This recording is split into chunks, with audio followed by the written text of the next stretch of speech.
It began long ago, on the battlefields of the Great War. Hey there guys, I'm TheRoyalGorilla and today I'll be bringing you the complete Call of Duty Black Ops 2 Zombies storyline. Before we begin, if you haven't seen my first videos on the Zombies story, click here to see it before watching this one. Also, please remember to keep in mind that this story is open to interpretation and there are many different versions. This is just one of them. The story I will be reading has been taken directly from the Call of Duty wiki page, so if you want to read it for yourself, you can find it there. So without further ado, let's get started. We'll start with a look at Mob of the Dead, as this does not directly link with the rest of the storyline. During the 1930s Prohibition-era America, mob boss Salvatore De Luca built a large empire from gambling, prostitution, and the distribution of alcohol. Sal was eventually arrested by the police, along with fellow mobster Billy Hanson, Michael Finn O'Leary, and Albert the Weasel Arlington. They were all imprisoned on Alcatraz Island, where they were to serve hefty sentences. Arlington, however, devised a plan to escape the island on a makeshift aircraft designed by himself. He somehow convinced Sal, Billy and Finn to participate in the escape plan, but soon enough the joint effort between them descended into quarrels and fighting, and, after numerous complications, the three mobsters became bitter towards Arlington. The plan was quickly abandoned, and the plane was never constructed, much to the frustration of the mobsters. Still angry at Arlington for the failure of the plan, Sal, Billy and Finn constructed makeshift weapons and lured Arlington onto the roof of the prison, where they attacked him and left him to bleed to death, on the night of December 31st, 1933. For the murder of Arlington, the three were sentenced to death by electric chair. Their execution came on the morning of January the 19th, 1934. However, after their death sentence, the group was sent back in time to the night before December the 31st, 1933, in an alternate iteration of Alcatraz prison, which is inhabited entirely by zombies and a lone guard by the name of Brutus. With no memory of Arlington's murder or the failure of the escape plan, they set out to build Arlington's plane and attempt the escape. Their escape is failed after they crash on the Golden Gate Bridge. Eventually, the four mobsters are killed by zombies, then reappear in the prison again. They start to build the plane once more, resulting in an endless loop of making and escaping, but always returning to the start. With no escape possible, the mobsters attempt something else. They learnt that, in reality, they are all dead, and their escape plan never came to be. Remembering everything, the mobsters once again set out to kill Arlington. If Sal, Billy and Finn kill Arlington, the cycle continues and the mobsters die again and come back to life, with only Weasel having any memory of what happened before. If Arlington successfully defeats Sal, Billy and Finn, the cycle has been broken, leaving Arlington free to escape the bridge as the only mobster left. Now that Mob of the Dead is out of the way, let's get started on the main story. In the midst of the Great War, the German research organisation known as Group 935 are tasked with creating some powerful, revolutionary new weaponry to ensure victory for the Central Powers, i.e. the bad guys. Some of the weapons created include the prototype Mauser C96 pistol, designed by Dr. Ludwig Maxis, and deadly armour for the German military. During September of 1917, Dr. Maxis and his partner Dr. Edward Richthofen lead an archaeological excavation into the trenches of northern France, after Maxis promises Group 935's leaders that this is the location of an unknown and enigmatic new element. The excavation not only discovers this new element, but also uncovers a mysterious and ancient ruin beneath the battlefield. Dr. Maxis classifies the new element as number 115 on the periodic table of elements. The group planned to use element 115 as a power source for their new weaponry in the Wonder Weapon program. At the excavation site, Group 935 install a series of conversion generators to utilise element 115 to create localised energy fields. To their surprise, the energy fields act like portals and begin to materialise advanced machinery of indeterminate origin, leading Maxis to surmise that the conversion of element 115 is somehow capable of creating a crease or tear in space and time.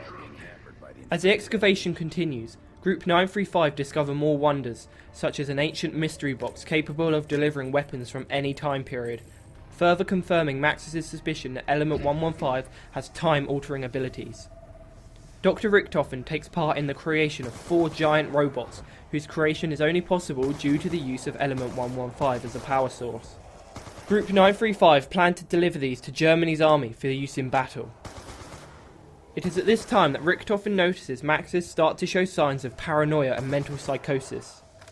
The symptoms worsen as Maxis begins to hear the voice of a child named Samantha, who claims not only to be his daughter, as at this time he has no children, but also that she is trapped in a realm known as the Agartha, and needs his help to escape.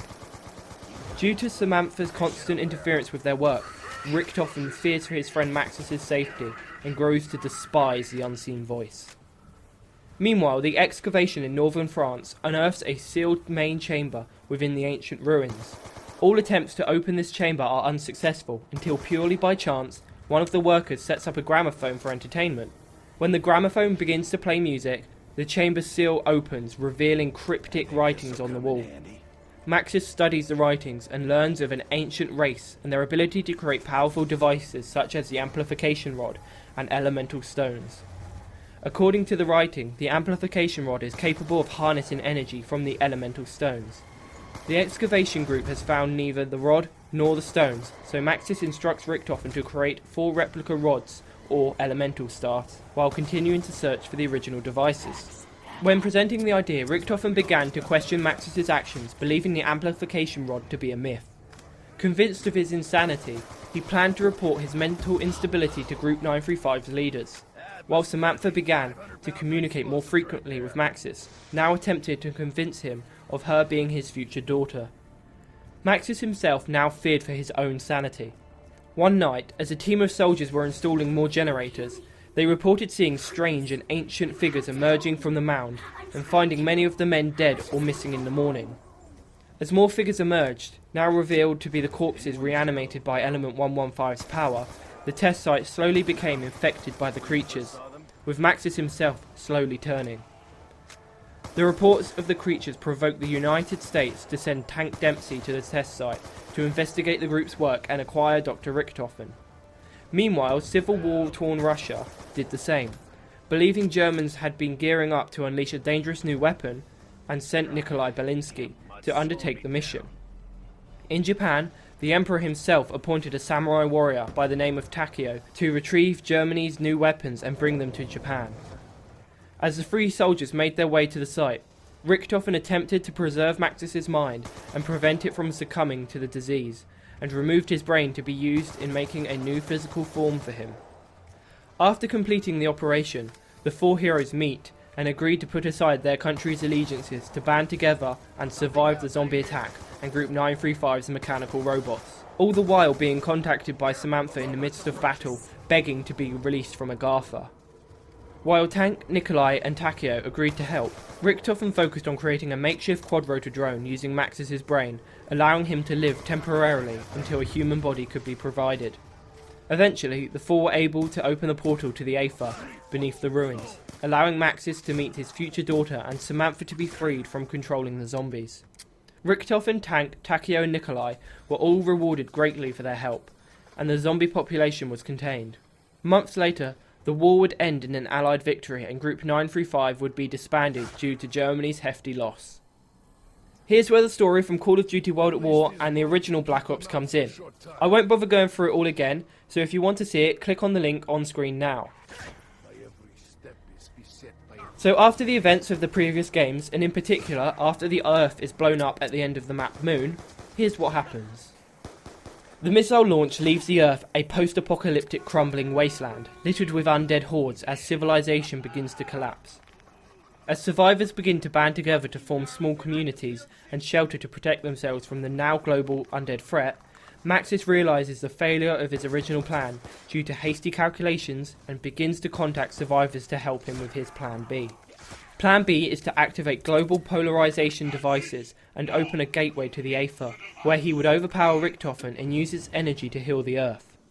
To complete his plans, Maxis began using electronic devices on Earth to communicate with survivors, and came into contact with a survivor camp at Jackass Flats in Nevada to polarize a spire located there. Unbeknownst to his followers, Maxis planned to commandeer the Aether's energy for his own use to open a gateway to the Agartha, which would ultimately destroy Earth and everybody on it. Richtofen, unsatisfied with his limited power of the undead, planned to activate these polarization devices as well, which would grant him further manipulation over both zombies and humans, and additionally mend the Rift, a direct gateway to Agartha that would eternally damn the soul of Samantha Maxis. Limited to communicate with only those capable of hearing voices from the Aether, Richtofen began his own plight and quest for ultimate power. Meanwhile, Martin Johnson emerges as the sole survivor of the events in a nuclear test site and meets Abigail Misty Briarton in an abandoned town where they find two more survivors, Russman and Samuel J. Stuhlinger, who have commandeered a robotic bus that they use for transportation. There, the four survivors are contacted by Maxis, who reveals the town is a location of a polarization device required for his plan. At the same time, Richtofen contacts Samuel, who has previously eaten zombie flesh, resulting in him being able to hear Edward in his head, instructing him to foil Maxis' plan by activating the tower in his favour, beginning the race for power between the Germans. Regardless of their choice, the group is teleported by Richtofen to the crumbling city of Shanghai, China, where they begin to realise that throughout the planet, very few survivors still live within the ruins. In an abandoned building, Maxis regained contact, hoping to gain control of the second tower located there, while Richtofen blackmailed Samuel into helping him acquire the device's power as well, threatening to reveal to the Allies about his dangerous secret. Once the second polarization device had been activated by either of the Germans, the group managed to escape the building they were trapped in. Eventually, Russman leads the group out of the crumbling city of Shanghai, and the four begin a month-long travel through the remains of Europe and Africa to reach the Rift, hoping to find answers about the unforeseen forces commanding them. In southern Angola, Maxis once again contacted the survivors, imploring them to activate the last tower in his favour. Meanwhile, Samuel was tasked with the same objective by Richtofen, as it was too the last tower he needed to mend the rift and gain his ultimate power. If the player decides to follow Maxis' Easter egg in all three maps and polarise the towers in his favour, the portal to the Aether will open and allow Maxis to become the controller of the zombies and the Dimension's energies.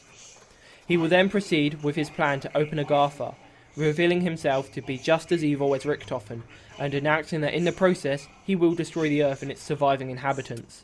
He then reunites himself with his daughter Samantha, after returning Richtofen to the physical world, spawned as a blue-eyed zombie.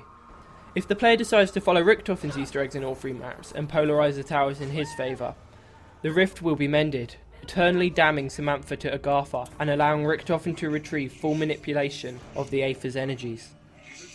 With the Earth as his personal playground and Maxis to cease his very existence, Richtofen is now able to leave the Aether at will and uses the body of Samuel Stuhlinger as a physical host.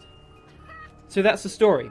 There is a whole other part at the end of Origins involving Samantha and Edward as children playing with toys, but I'll leave that part open for interpretation, because I don't really understand it. So I hope you enjoyed this in-depth look at the zombies storyline. If you did enjoy, please don't hesitate to drop me a like and subscribe for more awesome content. I've been TheRoyalGorilla, over and out.